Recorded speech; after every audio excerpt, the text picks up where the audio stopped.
సన్న బియ్యం విషయంలో రేవంత్ రెడ్డి గారు ఆలోచన చేస్తూ ఉన్నారు ఏ విధంగా రైతులను ఆదుకోవాలని. అందుకే చెప్పాను మొదట్లో, అతి త్వరలో ఒక నిర్ణయం ప్రకటన వస్తుంది. ఇప్పుడు అన్నది అన్నట్టుగా వారిది వారు ఊహించుకొని ఒక అబద్ధాన్ని 4 సార్లు ఉచ్చరిస్తుంది, అబద్ధం నిజమైద్దనో ఆ రకంగా చేస్తే ఎవరు కూడా దాన్ని ఏం చేయలేరు. రేవంత్ రెడ్డి గారు గతంలో ఏదైనా ప్రకటన చేసి ఉంటే దాని మీద, ఆ ప్రకటన పట్ల మేమైనా డీవియేట్ అయి ఉంటే, ఆ ప్రకటన నుంచి పక్కదారి పట్టి ఉంటే డెఫినెట్గా మేము జవాబుదారీ. నేను వారిని అడుగుతా ఉన్నాను, రేవంత్ రెడ్డి గారు ఏమైనా ప్రకటన చేస్తుంటే రైతుల విషయంలో ఈ పర్టికులర్ ప్రకటన ఏదైనా చేస్తుంటే మీరు రికార్డుతో రండి, నేను డెఫినెట్గా దానికి సమాధానం చెప్తాం. 2,70,000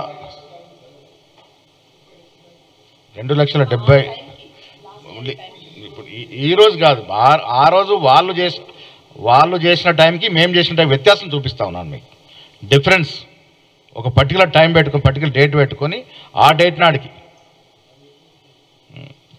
అంతకన్నా ఎక్కువ చేసినాం, ఎక్కడ తక్కువ చేసేది లేదు. రైతుల విషయంలో ఎక్కడ కూడా మేము ఇచ్చిన మాట దాటేది లేదు. ఇప్పుడు ఆ రకంగా చూసుకుంటే రైతుల విషయంలో బీమా, ఇప్పుడు కేంద్ర ప్రభుత్వం ఇచ్చే బీమాను ఒక్కరోజు కూడా 10 ఏళ్ళు ఒక మాటను ఎత్తిండా కేసీఆర్ గారు? దాన్ని ఎక్కడన్నా ఉపయోగంలోకి వచ్చిందా? ఉండి కూడా ఉపయోగించుకోలేని పరిస్థితి కదా.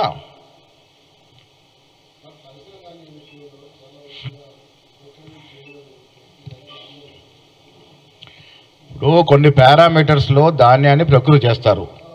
అకాల వర్షాల విషయంలో కూడా ఎంత ధాన్యం తడిచింది, దానిలో ఎంత నష్టం చేయాలనేది ఒక టెక్నికల్ కమిటీ వేసిన తర్వాత దాని మీద ముఖ్యమంత్రి నిర్ణయం తీసుకుంటారు.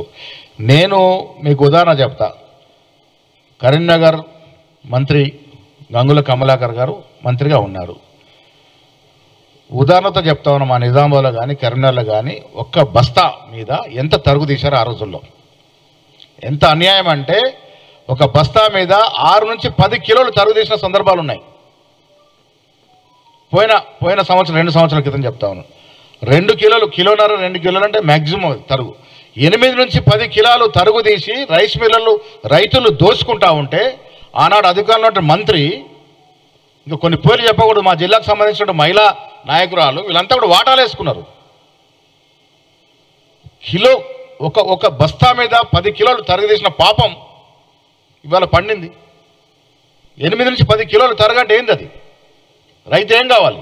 ఎంత కష్టపడి పండిస్తే 100 కిలోలు వాడు ఒక బస్తా తీసుకొస్తే దాంట్లో 10 కిలోలు మీరు తరుగు తీసి మిల్లర్కు లాభం చేసి ఇండైరెక్ట్ కమిషన్లు బొక్కినటువంటి ఘన చరిత్ర టీఆర్ఎస్ ప్రభుత్వాన్ని.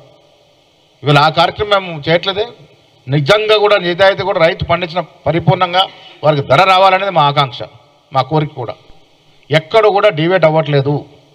రైతుల విషయంలో ఇంకా మంచి ఎక్సర్సైజ్ జరుగుతూ ఉంది. అతి త్వరలో ముఖ్యమంత్రి గారు ఈ విషయాలు ప్రకటిస్తారు.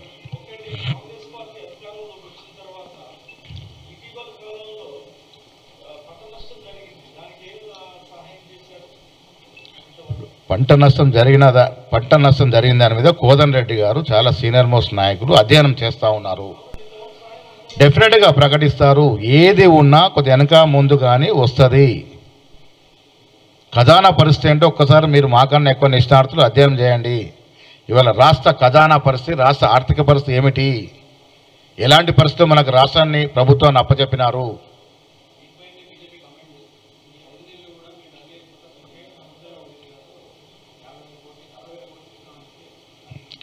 ఈనాటికి కూడా కేంద్ర ప్రభుత్వం నుంచి మనకు రావాల్సినటువంటి, అంటే 10 ఏళ్ళు లెక్కేసుకుంటే బకాయిలే దాదాపు 50 లక్షల కోట్లు ఉన్నాయి. అంతేనా చెప్పాలి గారు? ఇఫ్ ఐఎమ్ నాట్ రాంగ్, దాదాపు 50 లక్షల కోట్లు, ఇంకా 50 లక్షల కోట్ల మేరకు కేంద్రం నుంచి రావాల్సిన సాయం ఆగిపోయి ఉన్నది. మరి మూకుమ్మడిగా ప్రభుత్వం చేసుకొని వాళ్ళిద్దరు లోపాయిక ఒప్పందం నేను అడగలేదు, అని ఇవ్వలేదు. ప్రజల ముందుకు వచ్చి మాత్రం మీరు కొట్టినట్టు చేయండి, మేము ఏడ్చినట్టు చేసినామని చేశారు. మాటికి మేము బీజేపీతో సంబంధం లేదు.